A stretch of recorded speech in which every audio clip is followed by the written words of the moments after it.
If you walked the streets of Lower Manhattan before it was New York, you would not find an English town, a Puritan village, or a planter world. You would find a Dutch port. It was loud, crowded, commercial. You would hear different languages in the street, see traders from different backgrounds, and feel almost immediately that this place was unlike the other colonies. That mattered, because from the beginning, America was not one culture becoming one nation. It was rival worlds growing beside one another. In earlier chapters, we met the Puritans, the Cavaliers, and the Quakers. The Puritans tied liberty to moral order and shared belief. The Cavaliers tied it to hierarchy, land, and rank. The Quakers tied liberty to agreement.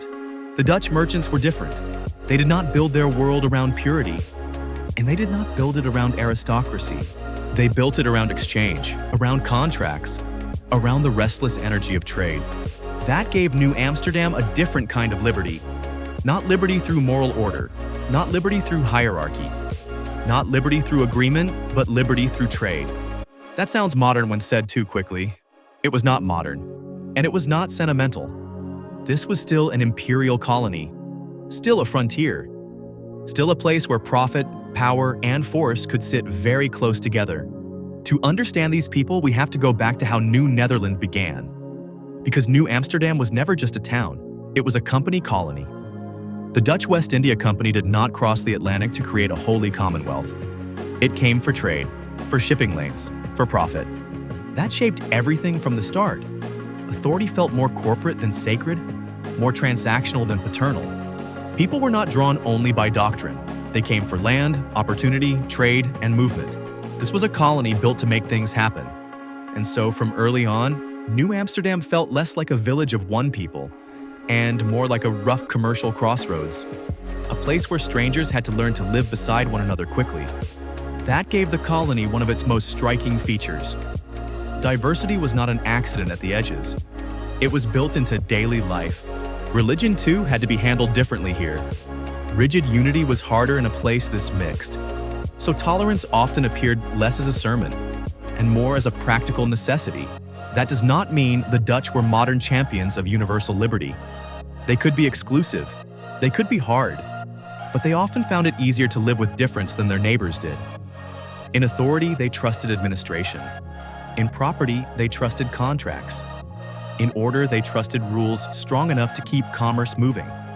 That is what made this faction so distinct. The Dutch were trying to make difference livable through exchange, not by forcing agreement, but by making cooperation useful. There was something deeper in this than profit alone. Civilization is built on the human capacity to cooperate, and in New Amsterdam, that capacity was being tested in a rough, distant world where strangers had to build something together. That is one of the great powers of commerce. It does not require perfect agreement. It only requires enough trust, enough rules, and enough mutual benefit to make cooperation worth it.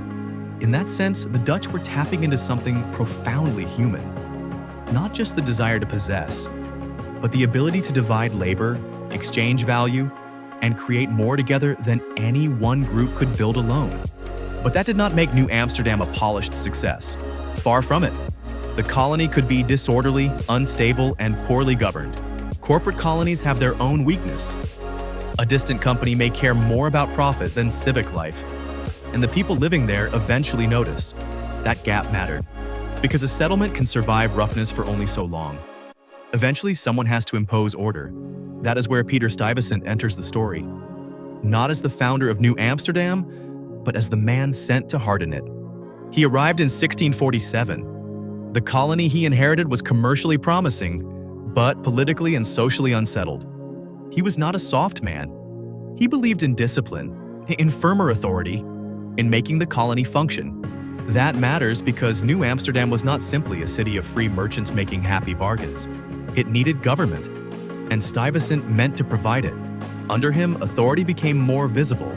The streets, markets, and public life of the colony were no longer left so loose. Trade still mattered, but order had to keep pace with growth. This is where Dutch authority becomes interesting. It was not Puritan authority trying to save souls, and it was not Cavalier authority defending inherited rank. It was administrative, urban, and practical. Religion remained more mixed than in many neighboring colonies. But tolerance was never unlimited. Even in New Amsterdam, power still drew lines. Property, meanwhile, remained central. Warehouses, docks, shipping, land claims, contracts, and commercial rights, these were the arteries of the colony. And where property and trade run deep, so do disputes. A commercial world does not eliminate conflict. It simply channels conflict into different forms. That is one reason New Amsterdam matters so much. It was teaching a colonial society how to live with difference, through bargaining, rules, and mutual usefulness. But we should not romanticize it. The Dutch world could also be coercive. This was still empire, still frontier, still power. Violence was not absent. It was simply less central to the faction's self-image than order, trade, and administration. When threatened, the Dutch could be hard. So what then held this world together? Not one church, not one ruling class, not one shared moral discipline.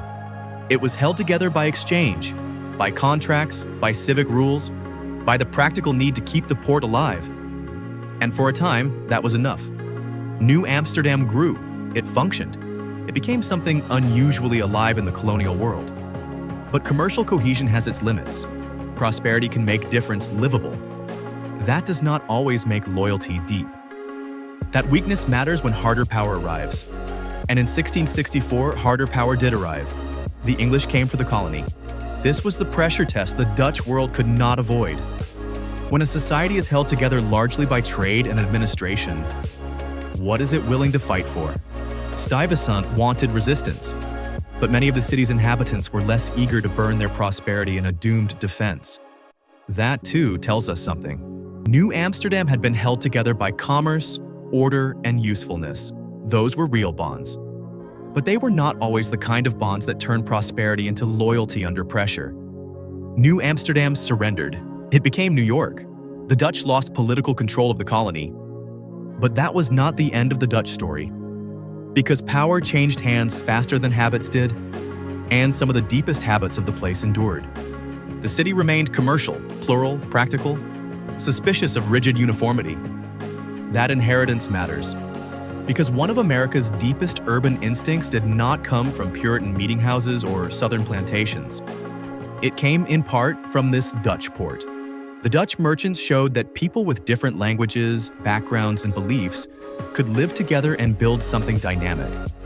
Not because they agreed deeply, but because exchange made coexistence useful. That solved something real. It made diversity workable, it made prosperity possible, it made a city. But it also left a question. If trade is the glue, what happens when harder loyalties and harder power arrive? The Puritans built liberty through moral order, the Cavaliers through hierarchy, the Quakers through agreement, and the Dutch merchants through trade. Each faction solved a different problem. Each revealed a different weakness. And together, they help explain the strange inheritance that became America. Because the Constitution would later have to make peace among worlds like these. Not just among ideas, but among peoples who had learned very different ways of living together. And the Dutch merchants deserve their place in that story. Not as a footnote before English New York, but as one of the living factions that shaped the American experiment.